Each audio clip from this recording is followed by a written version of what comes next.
Selamat pagi, Assalamualaikum warahmatullahi wabarakatuh. Waalaikumsalam warahmatullahi wabarakatuh.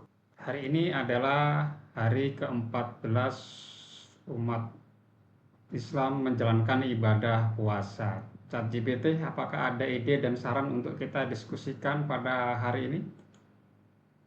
Tentu, ada banyak topik yang bisa kita diskusikan. Misalnya, kamu bisa berbicara tentang makna puasa dalam kehidupan sehari-hari, atau bagaimana menjaga kesehatan saat berpuasa. Atau mungkin kamu ingin berbagi cerita tentang pengalaman puasa tahun ini.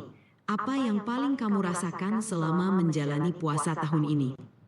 Ya, topik yang kamu usulkan nampaknya sudah kita diskusikan di sesi sebelumnya. Hari ini saya akan diskusi terkait dengan hari kiamat dan hari pembalasan. Bisa dijelaskan tentang hal ini?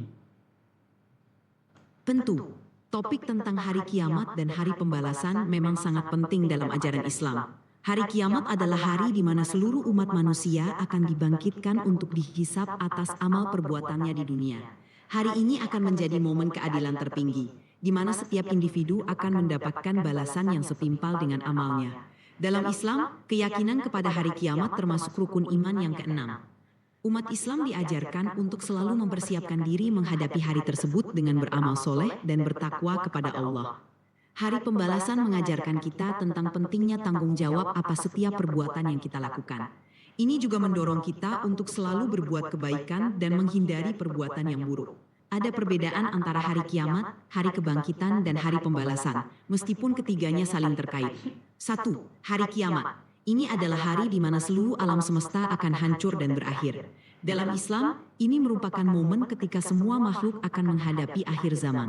Hari kiamat menandai akhir dari dunia ini dan awal dari kehidupan setelah kematian. 2. Hari kebangkitan. Setelah hari kiamat, manusia akan dibangkitkan kembali dari kematian untuk dihadapkan pada pengadilan Allah. Ini adalah proses di mana setiap individu akan dibangkitkan kembali untuk dihisab atas amal perbuatannya. 3. Hari pembalasan. Ini adalah hari di mana setiap individu menerima balasan atas amal perbuatannya di dunia. Setelah dibangkitkan, manusia akan menerima balasan yang adil, baik itu pahala atau hukuman, berdasarkan amal yang telah mereka lakukan. Jadi, secara ringkas, hari kiamat adalah akhir dari dunia. Hari kebangkitan adalah saat manusia dibangkitkan kembali, dan hari pembalasan adalah momen pengadilan di mana balasan diberikan. Apakah kamu bisa lafalkan dalam bahasa Arab surah atau dalil yang terkait dengan hal ini? Tentu, ada beberapa ayat dalam Al-Quran yang membahas tentang hari kiamat dan hari pembalasan.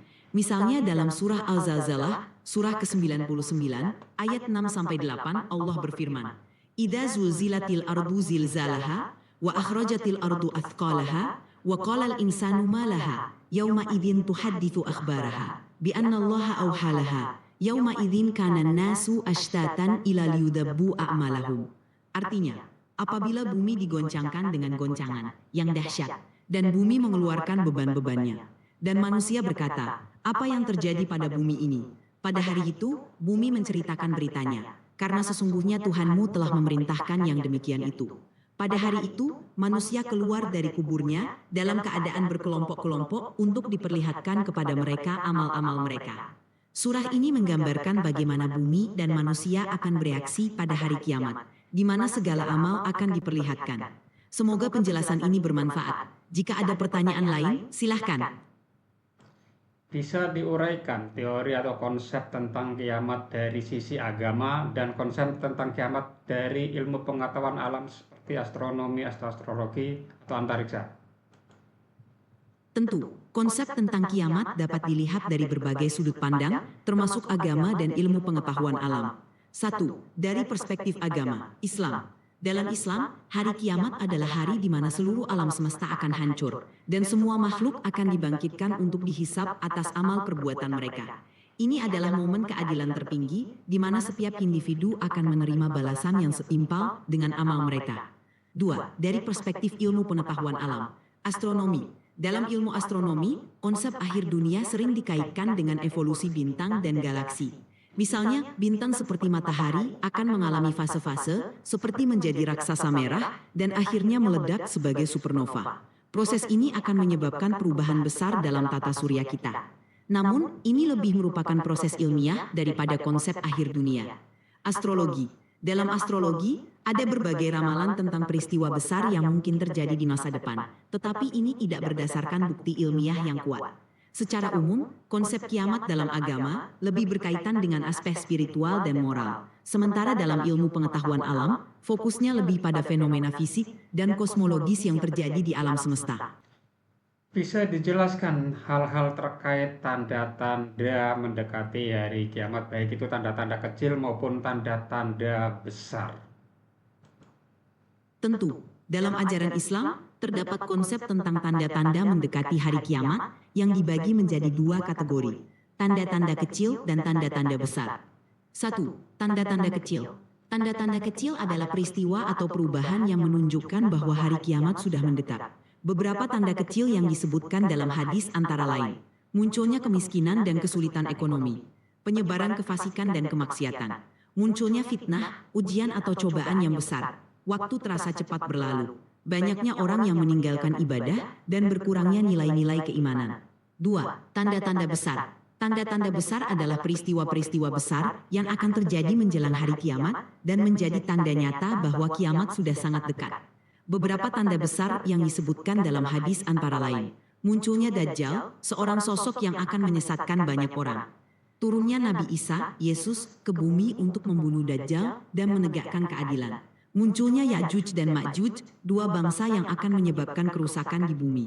Matahari terbit dari barat yang menandakan berakhirnya waktu taubat. Munculnya asap tebal yang akan menyelimuti bumi.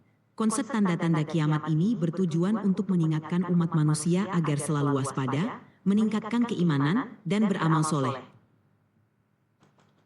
Menurut ChatGPT, tanda-tanda kiamat kecil atau besar apakah sudah nampak pada era saat ini? Sebagai AI, saya tidak memiliki pandangan atau keyakinan pribadi, tetapi saya bisa memberikan informasi berdasarkan ajaran Islam.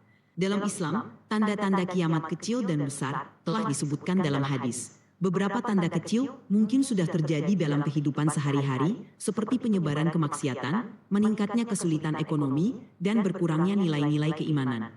Namun untuk tanda-tanda besar, seperti turunnya Nabi Isa, munculnya Dajjal dan Ya'juj dan Ma'juj, ini adalah peristiwa besar yang belum terjadi menurut ajaran Islam.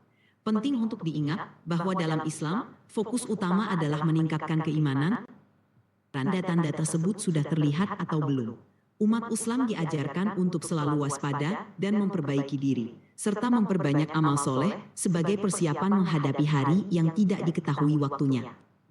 Beberapa orang merasa bahwa hari pembalasan itu tidak ada. Orang meninggal ya meninggal begitu saja, tidak ada perhitungan amal baik dan buruknya. Bagaimana menyadarkan orang yang memiliki pemikiran seperti itu?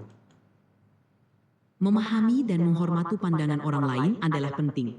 Namun, jika seseorang memiliki pandangan seperti itu, kita bisa mencoba untuk berdiskusi dengan penuh kesabaran dan empati. Berikut beberapa cara yang bisa dilakukan. 1. Berbagi informasi.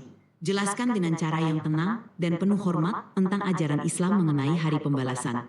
Anda bisa mengutip ayat-ayat Al-Quran atau hadis yang relevan. 2. Tunjukkan contoh. Kadang-kadang tindakan kita sehari-hari bisa menjadi contoh yang kuat. Dengan menunjukkan perilaku yang baik dan penuh kasih, orang lain mungkin akan lebih memahami pentingnya nilai-nilai tersebut.